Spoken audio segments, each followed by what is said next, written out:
Hi, my name's Alana Weber. Thank you for joining me this evening for a virtual masterclass. Today I'm going to be talking about practice techniques, how to plan our practice, some tools you should be using, and a few select practice techniques to help us overcome obstacles in our playing. You can reach me at the email provided on the screen if you have any questions that pertains to the masterclass or clarinet playing in general, and there will also be a handout for an outline that I'm providing to go with this masterclass. So the first thing we're going to talk about is getting started on why we practice, how we practice, and the best way to do it. So the first thing that's really important to think about practice sessions is quality over quantity. A lot of times when musicians are started as young players, we have practice logs, which is great. We should be logging our practice, keeping track of how much we're doing it, but that really puts an emphasis on, if you're just practicing 20 minutes 5 times a week, you're good to go. Nobody really talks to us a lot about how do we go about practicing when we're young players, and how do we make the most of that time? If I only have 20 minutes 3 times a week, there's a way to do that can really make you improve every single day and maximize that time, and there's a way to do that's really just going to be you sitting in a practice room, not really accomplishing much. But alas, that's okay. There's several different things that you can do that is going to immediately make you better, immediately make practicing more fun, and immediately make practicing more efficient. So there's a couple different things that I like to talk about that I found helpful for me and found helpful for my students. The first one being timing your sessions. So I know I just said that, quality over quantity, but timing your sessions can be a valuable way to help you kind of get through them, especially if you're somebody who's always looking at the clock when you're in the practice room. So how I go about doing this is I will actually set a timer for each of the things that I'm doing, which I'm going to break down for you. And that kind of helps me keep on track so I'm not spending too much time on any one thing. And usually when you set a timer, you find that time goes a little bit faster. And the way you want to do that is you will start with each portion of your practice. You can set a timer depending on how long you want to go. And then once the timer's up, you don't immediately stop doing what you're doing and move on, but you can take a second to evaluate, where am I at with my practicing? Did that part get better? Did I accomplish what I wanted to do? And then you can either move on or you can reset the timer to try to do that again and work through that. You'll find that whatever your practice time that you're doing, half hour, 45 minutes, or an hour, is going to fly by this way. Before we start, it's most important to plan to practice like I previously mentioned. So, unfortunately, we're going to spend a little bit of time talking before we play today, but this is something that you should be doing every day and should be becoming a habit so that you're not just sitting in a practice room with no kind of plan and being very bored with yourself. This is going to make it more fun for you, I promise. So, when we're thinking about planning a practice session, what might our components be? I think a lot of us are used to thinking about how a band rehearsal or an orchestra rehearsal goes, and we're going to be thinking about warm-ups, some fundamental techniques, and then our repertoire. I try to divide this up into percentages so that no matter how long you practice, you can kind of evaluate how long you should spend on each of these things to make the most of each session. So I look at warm-ups being long tones, different exercises like that being about 15% of your time. Fundamentals, so scales, articulation exercises, etudes, that sort of thing, being about 30% of your time. And then your other amount of your time, 50%, is spent on repertoire. So this is going to mean different things to different people, and this is by no means a hard and fast rule of how much time you should personally be spending on these different things, but I think it's a good basis to kind of time where you're at, especially if you are using that timer method and deciding what to work on and when to work on it. So as we're planning our practice sessions, one of the things that I find really helpful, just like any other class or any other type of study you're doing, is to keep a notebook or a binder, or even this in electronic form, to keep track of resources, your practice logs, any notes that you have about your practice sessions, planning your practice sessions, and different milestones that you can use this to keep track of. So I like to keep a physical book with me. It's just easiest to bring into any kind of a practice space that I have, even keep in ensembles, lessons, that sort of thing. One of the things that you can use this for to start is, like I said, practice logs. So you say, Alana, but isn't it quality over quantity? Yes, but it's good to keep track of how many days we're practicing, how often we're practicing, and the amount of time that we're doing that, so we can kind of see just how we're managing that. So that can also lead to talking about time management issues and keep track of that sort of thing. So you can also use this to plan your sessions ahead of time, which I think is the most crucial part. Even if you don't take notes for yourself, or you're not good at that kind of thing, even if you don't have a lot of resources that you can keep in here, like handouts, that kind of thing, you can plan your sessions out. So just like I said, warm-ups are going to be about 15% of your time, so you can make that an actual time quantity depending on what kind of a session you're going to do. Fundamentals should be about 30%, and then repertoire will be about 50%. And obviously, we can't do all our warm-ups, fundamentals, and repertoire a day, so this is really good that if you say, okay, I have 3 times to practice this week, I'm going to work on these scales this day, these fundamentals this day, and these portion of the repertoire this day. So it's really helpful, especially if you're working through a larger piece, be it ensemble music, on a variety of ensemble music, or even solo repertoire. You can break down what you're going to work on at each point. Another thing that you can do if you are good at taking notes for yourself and you do like to do that sort of thing, it's really important to keep this with you in the practice room and write down all your challenges. So if you're finding that as you're working, there's a certain measure, a certain spot, or a certain technique that you're having trouble with, you can write it down and you can leave it to address for the next day, or with a private lesson teacher, or even another trusted mentor that you're going to be working with. So this way, you don't have to keep harping on something that's maybe not helping yourself right now and that you're not accomplishing in that practice session or that day, but you can always come back to it and you remember that kind of challenge, so you're not fumbling around for, oh, what was that one thing? So that's a great way to do that. If you're really active in your practice session, you want something to kind of keep track rather than just the instrument in your hand. And then the last thing you can do is you can keep track of tempos. So I am of the kind of mind that quality of what you're playing is definitely over the tempo at any point, but especially in ensemble playing, we do have to adhere to certain tempos and rates of speed to be able to play with everybody else.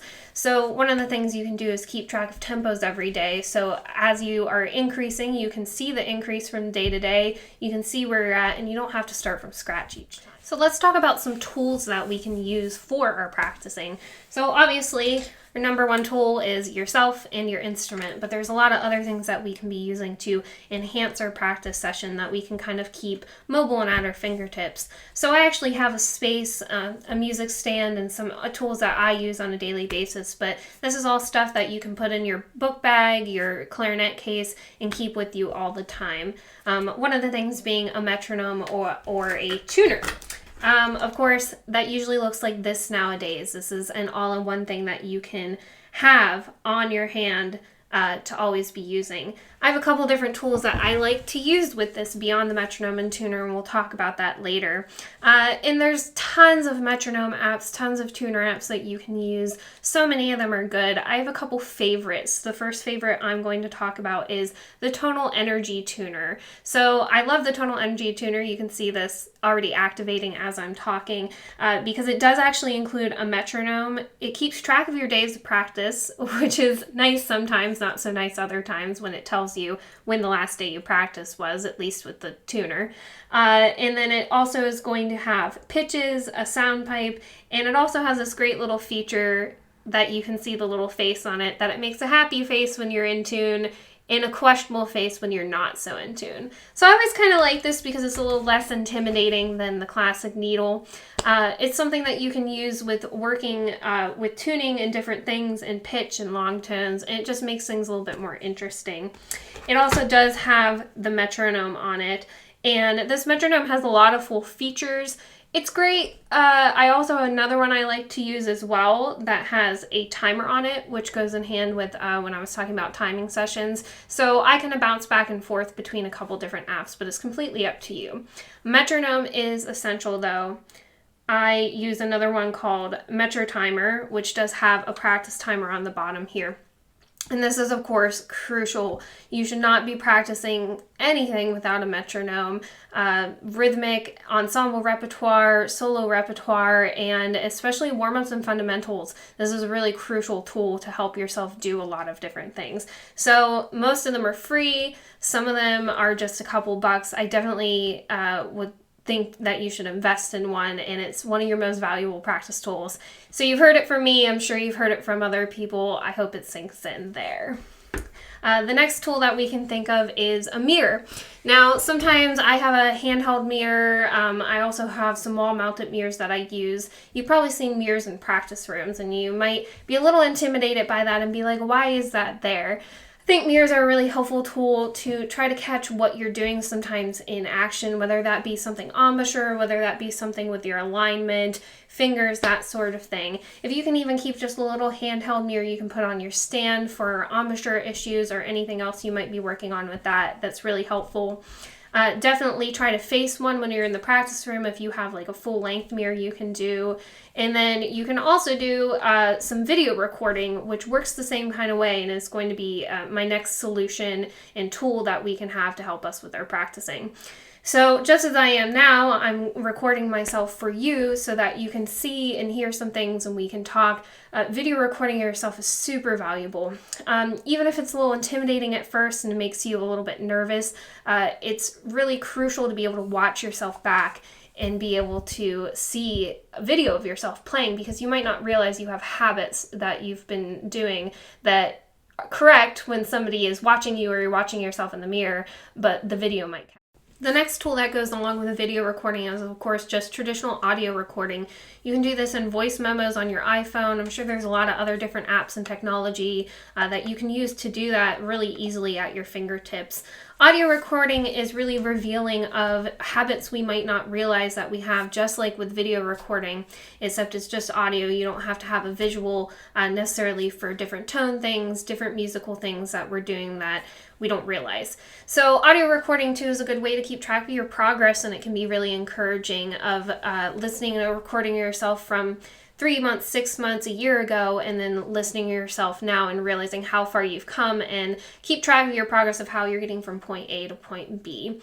So audio recording too, it's easy to submit to other people, say, hey, could you listen to this and help me figure out maybe what I'm doing or what I could be doing better. It's really revealing, because listening to yourself play is like listening to yourself talk. You sound very different when you're in the action of doing it than you do on a recording. So I definitely recommend that as something you should regularly be doing. It's very similar to video recording. They can just reveal different aspects, either of what you're physically doing or what you're doing orally. The last tool I have for you is actually called the Amazing Slow Downer. It's an app. It is a paid app, but it's just something that I've really come to love and has been helpful in my practice. This is an app where you can use Apple Music, Spotify, or other audio recordings to actually, it brings up a screen like this. You can change the pitch, you can change the speed, which is the biggest thing about the app.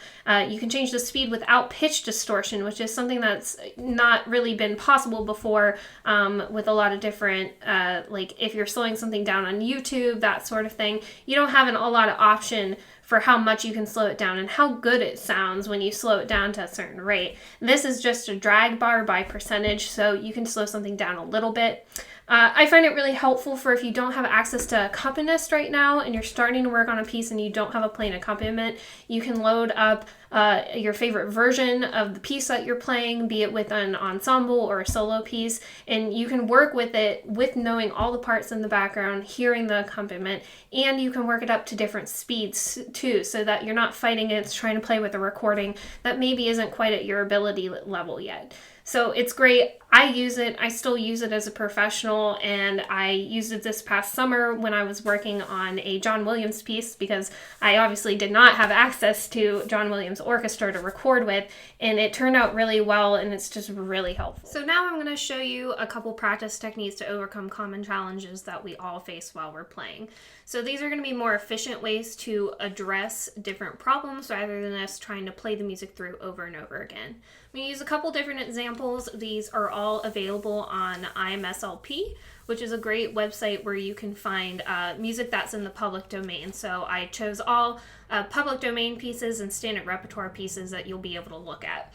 First example I'm going to use is from Weber's Concertino. It's measure 60 through 63. So we have this kind of complex run part that a lot of people struggle with, especially getting it faster and that sort of thing. So the first thing that I'm going to talk about is the use of altered rhythms. So by altered rhythms, I mean on any kind of passage, especially a passage with a lot of runs, is changing the rhythms so that it helps us learn the notes, get them even, and be able to play them with a lot of confidence. So the first altered rhythm I usually use is a dotted eighth 16th rhythm. So this is a passage that is all straight 16th notes. So to get there, what I'm going to do is I'm actually going to change the rhythm of that.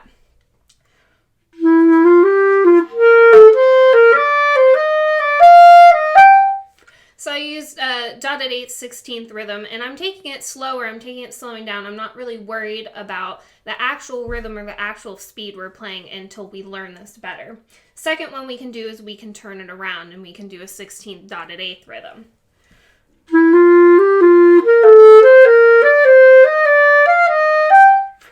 So this is making our fingers work a little bit more. It's making our brains think a little bit more about the notes as we're playing them. You can take this in smaller chunks too. You can take it even slower, whatever works, just as long as you're doing it really precisely with the fingers and ingraining it. You can also change this around. So this is in a duple meter, but I can also play it in different groupings as well, which is something that we're going to talk a little bit about in the next example I have. But one of the things that you can do is you can change them to triplets instead of 16th notes.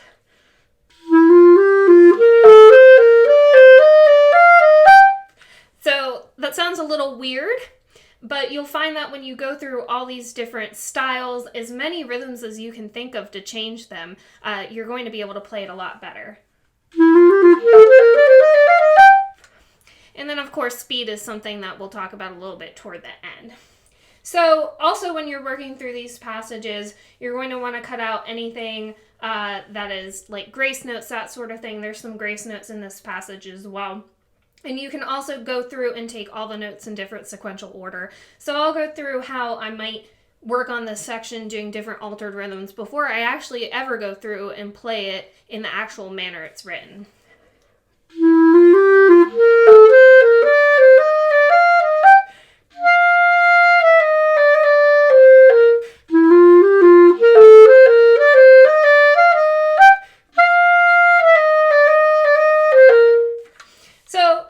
Things I fumbled a little bit there on the grace note because I should have taken that out. You should absolutely play it without the grace note. So that second section there,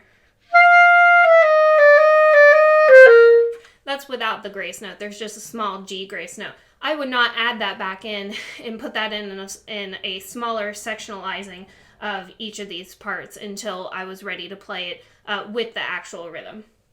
So the next thing we're going to talk about is grouping. We did a little bit of that by altering the rhythm in pieces in the first part of the section.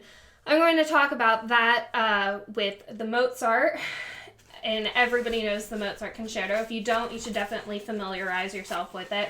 And I'm going to use this. This is measures 108 through 112.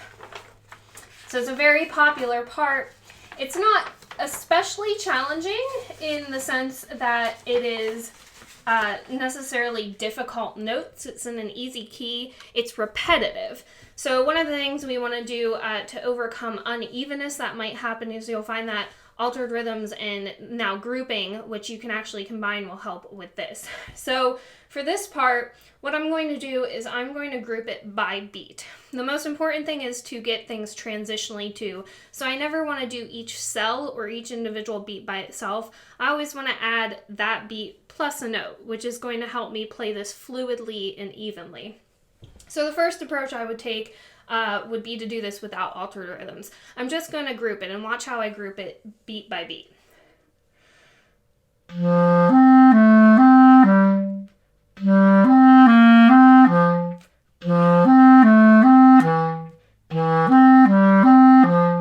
So I'm actually restarting on each beat, but I'm playing over to the next beat. So I sectioned it out by each one where I'm still playing it one after the other. I'm taking a brief pause so I can really focus on each of them. You can add altered rhythms to this as well to kind of combine the practicing, get the transitions, and keep it even.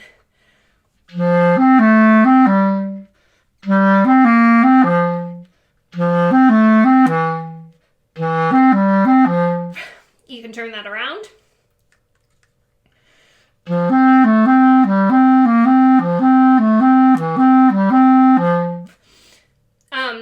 So then I was able to play it straight through just with the altered rhythms, but you can go back and group it as well.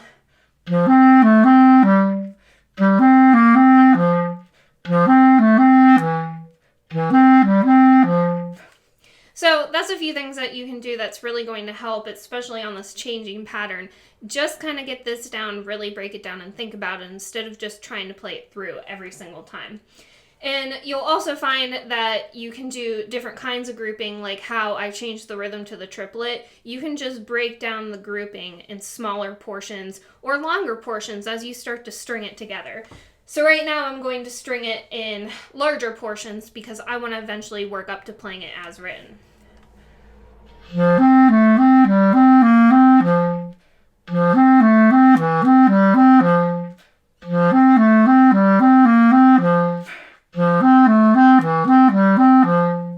So there, I'm already partway through it. I'm stopping about halfway through the measure and restarting so that I can get it.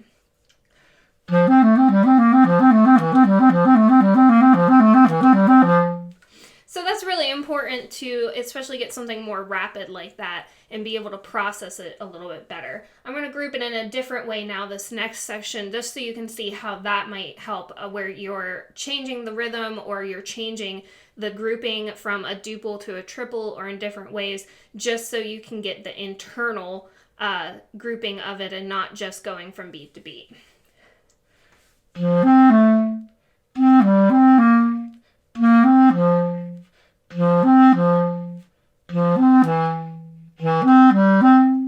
So I'm really changing around there. It's something that really messes with your brain. It doesn't necessarily have to be all quite the same. You can mix it up as much as you want, just as long as you're doing it in different ways to really absorb what you're doing. Another way you can do this too as well is backwards and forwards. So I'm actually going to use an example from this. Now this might sound weird, but playing it backwards, you might be like, how can that possibly help? It does. It really helps you break down and be able to play it in all different manners. So I'm going to use the Steinmetz Clarinet Concerto 3, Movement 1, and this is going to be measures 200 through 204. So this is another section that is repetitive, really notey. It's very similar to the Mozart, actually. So this way I'm going to do it. I'll play it forward for you. I'm going to go one measure, and then I'm going to play it backward. So you're going to want to do this slowly, but it's helping you read each note.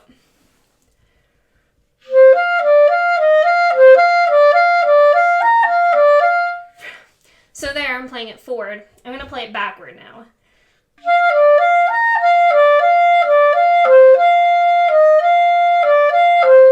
So it really changes it, especially because there's some different repeated notes in there as well.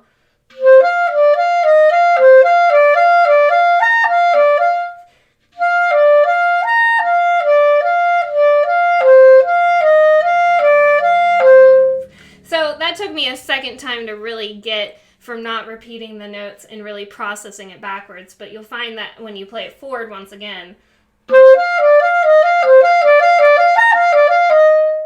that it really becomes easier, because if you can play it backwards, it's going to be a lot easier the way it's written. So those are some more complex practices that we can go over and really be able to break down different passages that we're struggling with.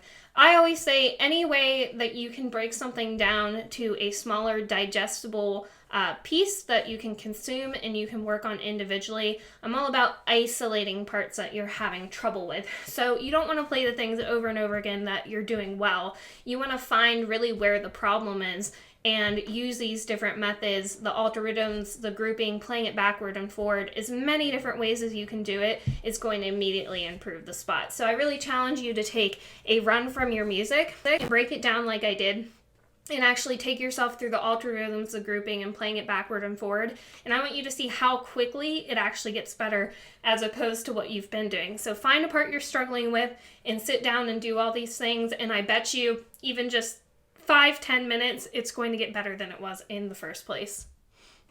Now we're going to talk about some practice techniques to address a problem a lot of people ask me about, and that's articulations. So I think a lot of clarinet players are afraid of articulations, but we shouldn't be, especially if they're fast, that kind of thing. It's really about learning to articulate correctly and then learning how to go about practicing passages that include a lot of different articulations, usually a fast staccato, either repeated notes or across scalar patterns or other runs. So the first thing that we want to do is we want to think about how are we really articulating. I think there's a misconception that is that our tongue going toward the reed is what's creating the articulation, but we should be thinking of the tongue actually releasing off the reed. So it should be in a way motion. So if we're doing a visual, let's say this is my reed and this is the tip of my tongue.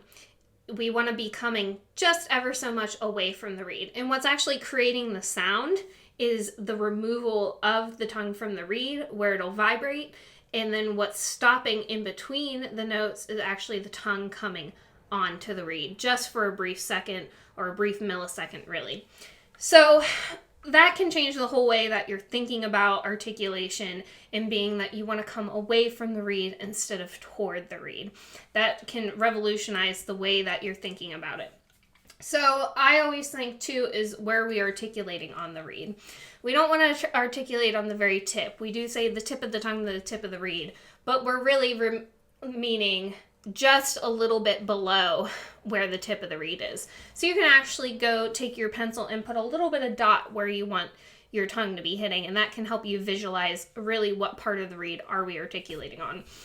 And you might find this already, that you're either tonguing too far down the reed or tonguing just too far up the reed. And if you readjust and really think about the point on the reed where we want to articulate, it's going to make a great improvement. The next thing you can do is think about how much tongue that you're using. You should be using a very minimal amount. So I said the tip of the tongue to the tip of the reed. We can take it one step further. I always tell my students 1 taste bud to 1 fiber of the reed. So you can see the vertical fibers on the reed. I think about taking just one of my itty bitty taste buds and just barely touching one of the fibers. And that's how we want to articulate. It needs to be a lot more gentle and perhaps even longer than most people think. We get into our head that staccato has to be very abrupt and very, very short. Especially in faster passages, it's going to be shorter because it's a smaller space of time that the note is sounding, so that we don't have to work quite as hard as we think to play staccato. One of the exercises you can do to start with this is just to do a gradual exercise where you play whole notes, we're going to play half notes, we're going to play quarter notes, and then eighth notes. And then eventually, once you get this very good and able to do it at a slower pace, you can speed it up and you can eventually get to 16th notes. So what I'm going to do is I'm going to turn my metronome on at a very slow speed. I would say no faster than even quarter note equals 60. And I'm going to take you through where we're just going to play on one note. I usually like to start on an open G because it has one of the least resistance. And we're just going to very carefully stop and start our sound. So the air pressure is actually going to start a split second before our tongue comes off the reed. So you want to start with your tongue on the reed with this. We're going to start our air pressure just a second before, and really the sound is going to be our release of our tongue. And then to restart the note, we're just very gently going to do that same action with our tongue, where we're going to think of the default position as our tongue on the reed. And that quick release, so it's almost like a quick tap on the reed, a quick pull off, is going to be the restarting of each note. So I'm going to turn my metronome on to quarter notes. I'm going to play whole notes, 2 usually. I'm going to play 4 half notes, and then I'm going to play 8 quarter notes. And then I'm going to move to eighth notes. So This can really help us get a faster articulation on repeated notes, and then we can transfer that to other passages.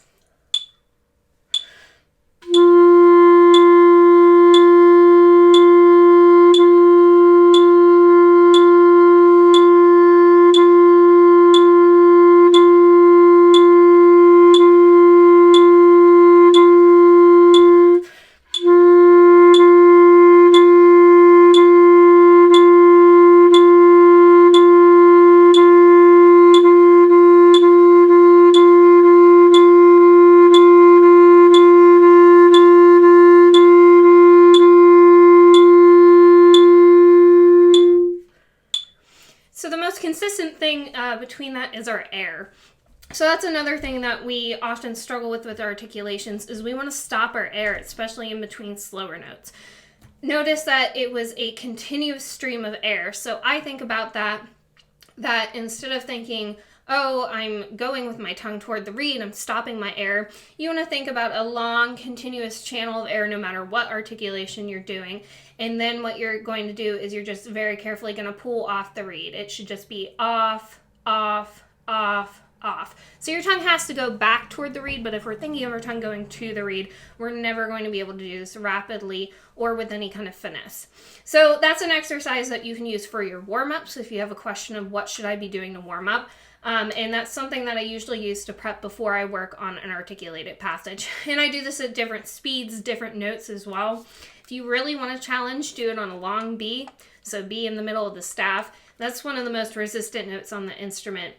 And you need a very large volume of air to be able to do that. So that's the next step that I always say is just air, air, air. Usually a lot of problems can be fixed by just putting more air, more consistent air, and more good air through the instrument. So with articulating, we're going to jump ahead a little bit, advance a little bit more. We're going to look at the Weber concertino again. Same kind of section we were looking at before where there's this rising articulated passage. Now, I do this, it's written all out staccato, but I actually do this where I'm going to slur the second two notes in the passage. So it starts in the middle of the first beat on a C.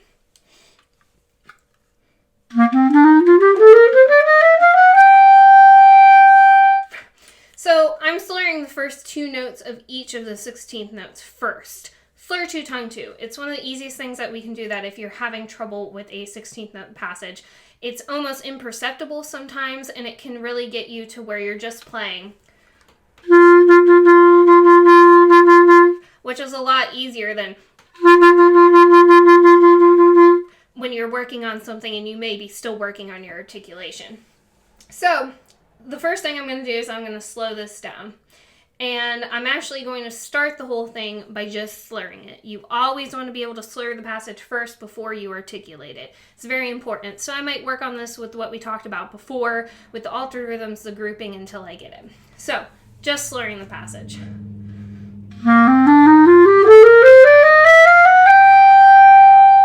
So it's very important to remember that this is to get my air moving and realize you're not going to change anything about your air. You're not going to change anything except you're going to be articulating. Now what I'm going to do is I'm just going to add the first two notes. I'm going to slur the rest of the passage.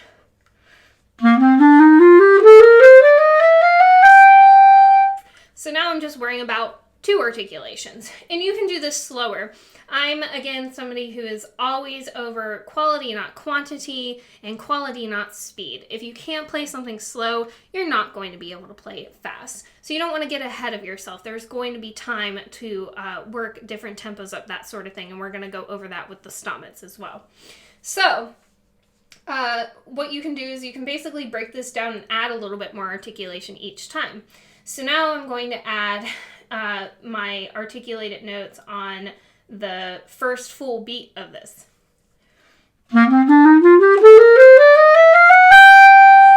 And still slurring the rest. So eventually you can break it down to the first way I played it, which is usually kind of where I start.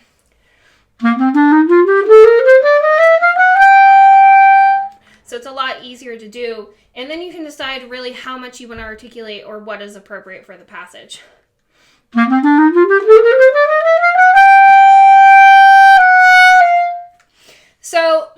actually how I play it in performance is I'm going to slur the first two of the first full beat, which is on beat 2 in that measure. I just think it makes it a little bit easier. It grounds us on the beat. I usually put a little tenuto on the first beat, and then I can articulate the rest of it. So I'm not having to articulate all of that. I'm letting the pickup be articulated. I'm playing the first downbeat really clearly, and then I'm articulating the rest of the passage. So that's my best advice, is just to take it in chunks, work on it slurred first, and then very carefully add articulation. So now we're going to talk about another thing a lot of people wonder about is, how do I play this section faster?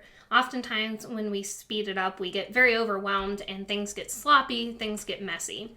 So first bit of advice I have is work on all these other things that we talked about. Make sure you can play the passage really well slowly, really even, really knowing the notes, having the articulations correct. All of those sorts of things are going to lend to you being able to play faster. But sometimes we do actually want to work something up in a speed. So we're going to be looking at stomachs, and we're going to be looking starting at measure 91 in the third movement of the third concerto. So same concerto we were working in before. And this is notoriously challenging because it does get very fast. It is in 6/8 as well. So I'm going to play the passage for you pretty slowly, and then we're going to talk about how do I get this faster.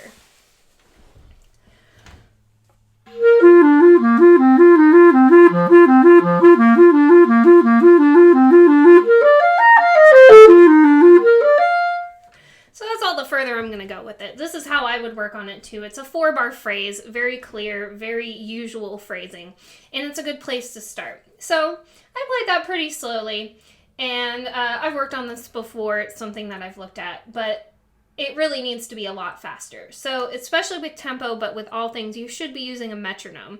And this goes for all the other exercises that I showed you. I didn't have a metronome on for all of that, but you should always, always, always be working with the metronome so that you know that you're playing it evenly and you're keeping track of what tempos you're playing at, that sort of thing. Especially with ensemble music, you're going to be expected to play with everybody else. If you can play by yourself, that's great, but that's really not the point, and we want to be able to play with the ensemble. So this is where speed comes in. So I'm going to pick usually a really, really slow tempo to work on this. So I'm actually going to turn my metronome on. I'm not even going to turn the triplets on. I'm going to turn quarter notes on. And I'm going to play this really slowly. I'm going to find a good tempo of quarter notes that are going to serve as my eighth notes. So this is in 6/8.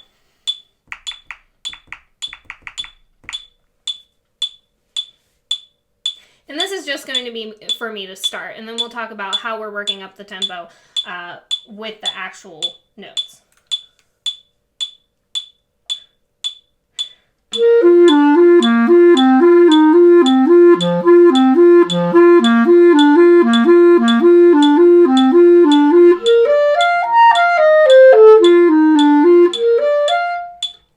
So that has a really nice outline too that we're looking for. So in a passage like this, where we're going back to a repeated note and open G, we really want to focus on the downbeats anyways, or the eighth notes as the actual outline of the melody. So I'm going to turn this down though. That was 110 on a quarter note that I used. I'm going to turn this down really slow and turn on my triplet. And that's actually only dotted eighth note equals 50. So we're going to start here, and I'm just going to play it a couple times on here. I may even use some altered rhythms, some grouping, and then we're going to go up 3 clicks and down 2 clicks. And this is a method that you can use to very gradually speed something up.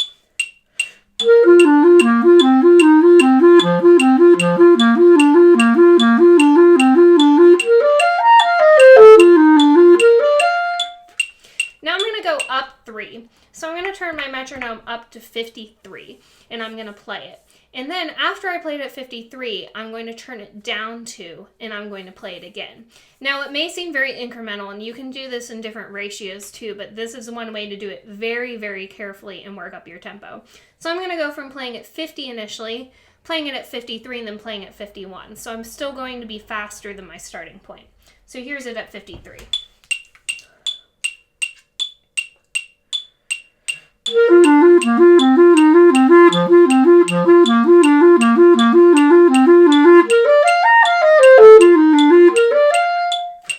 I'm going to turn it down 2 to 51, So it's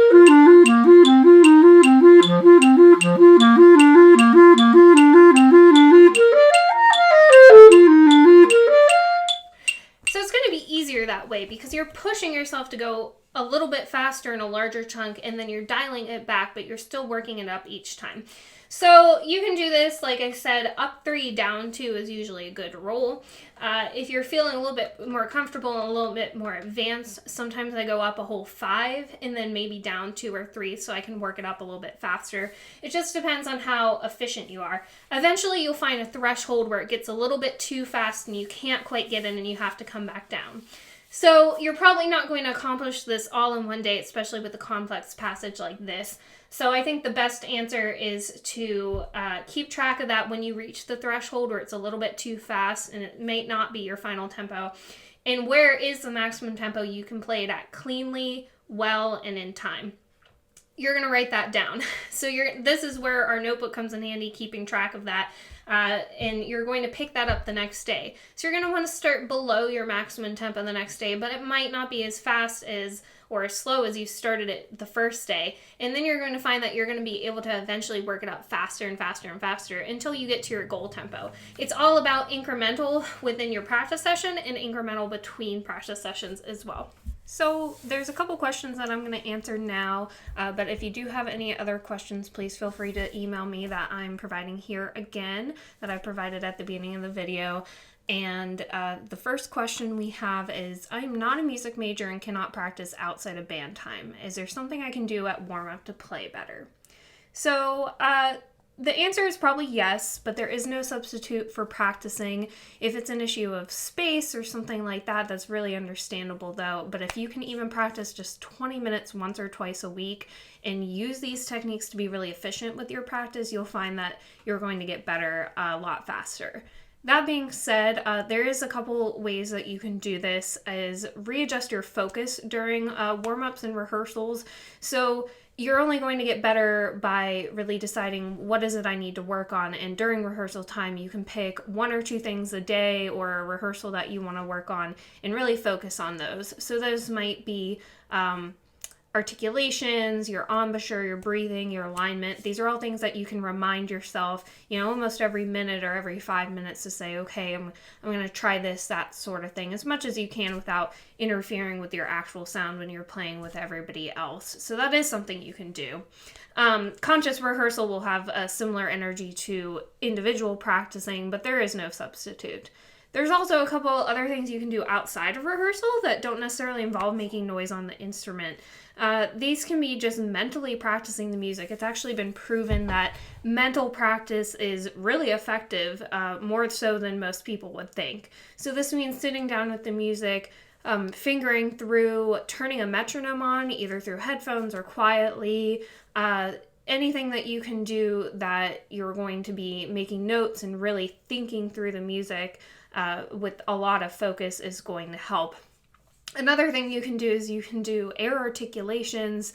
So even if you're not actually playing, you can still mock like you're breathing and blowing through the instrument and articulating, and it'll at least be better than no practice at all. So there is a few things that you can do either during your warm-up, in your rehearsal, or outside of rehearsal that is going to help you improve.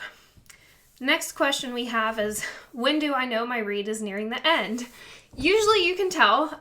Usually this is when it doesn't feel good, when it's not sounding good. This could be that it's blowing too free, which means it's really soft and you don't have to work very hard and it sounds very wide and reedy. This can be when it's too stuffy and it stops vibrating well. You can also visually tell when a new reed as opposed to an older reed that's going to look worn, maybe be discolored. And you can also tell just by how long you've had it. If you're not playing a lot and you're only playing during rehearsals and maybe some practice sessions, reeds are going to last longer. You can also make them last longer by rotating them, which I'm going to talk about in the next question. But really, you're going to be able to tell just by the sound and the feel when they're nearing their end, and you should take care to dispose of them and get a new reed. You should not be playing on a reed a super long time. If you can't remember when you put it on, it's probably time to change it. The next question relates to reeds as well. How do I make my reed play better? Is there a position, wetter, drier, or a higher or lower strength of reed? So there are actually several things you can do to make reeds play better. There's some common mistakes that I think people make when we're dealing with reeds from the moment you put it on for how you take care of it. So I'm just going to talk a little bit about position, since that was the first suggestion, and how we take care of it. So when we're wetting the reed, oftentimes people are only wetting this front part here. You should also be wetting usually where there's writing, where there's a brand too.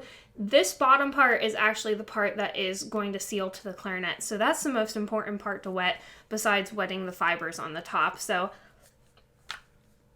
putting it in your mouth, sometimes a small glass with water can help too, if that's something you prefer a little bit. You should never let them soak more than about 30 seconds. You don't want them to get too wet.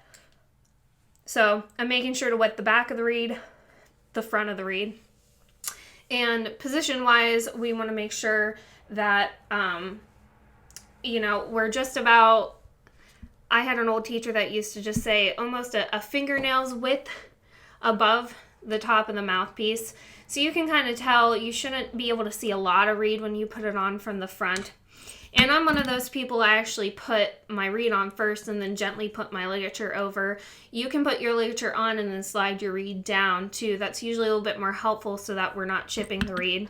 But everybody does it a little bit differently. I think one of the things too is ligature position and ligature tightness.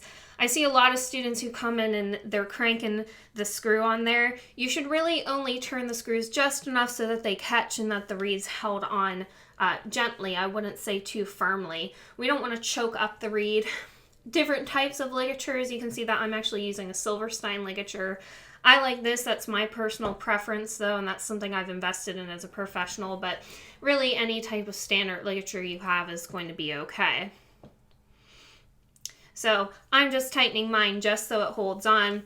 You can just see very little over the top. You might not even be able to see it on the video here. So that's the first thing we want to do. So hopefully with wetting the back, this is going to seal to the mouthpiece a little bit, which really allows the reed to vibrate better. The next thing you can do is I'm going to talk a little bit about taking care of our reeds. So the last question pertained to how do I know when my reed's nearing the end, which is usually an indicator that you're playing on them too long, either in sessions or just not changing them often enough. If you can, you should have a cycle of at least 3 to 5 reeds that you're going to play on a different one each time. So this is going to mean that you're not playing on any of them too long or any of them too often, and you're going to find that they last a lot longer.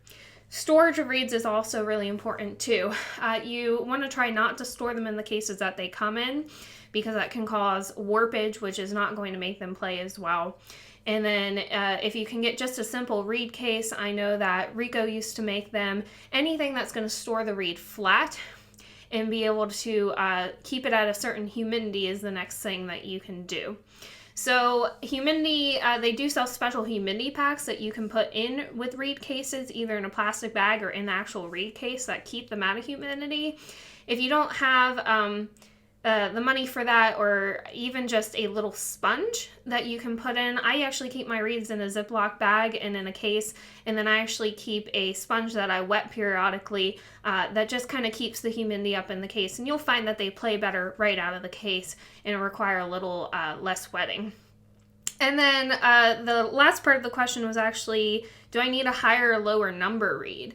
This is true. This can be a thing if you haven't changed reed numbers and you've been playing a long time. Usually I would say that college age, even if you're not a major, you should be playing on about a 3.5, maybe a 3, depending on your level and the strength of your embouchure. 3.5 is usually a good level in Van Doren reeds.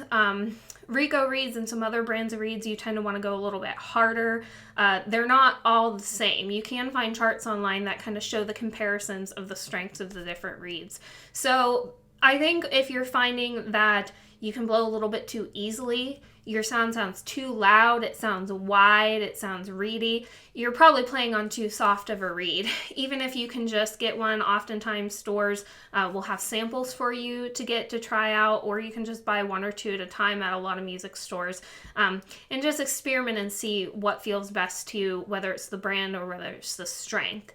If you're finding you're having a really hard time blowing, it's stuffy, you feel like you're working really hard, your reed is probably too hard.